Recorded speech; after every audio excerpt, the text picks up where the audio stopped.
I apply this to my feet and knees every day. Ever since my grandma started walking on her own again, I've been doing it regularly. You only need 2 ingredients. Start with a small bowl.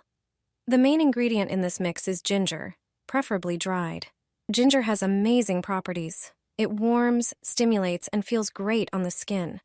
Add 2 tablespoons of dried ginger to the bowl. Measure out a 1/4 cup of hot water. It needs to be hot to activate the natural compounds in the ginger. Pour the water into the bowl and mix everything into a thick, smooth paste. Before applying it, warm up a small towel with an iron. It should be nice and warm. Tear off a piece of paper towel and spread the ginger paste on it. Gently place it on your feet or knees. Cover it with the warm towel to help the mixture absorb better. After about 30 minutes, the ingredients will have done their job. This simple method helps relieve tension and discomfort. It's a perfect way to improve your mobility and feel better.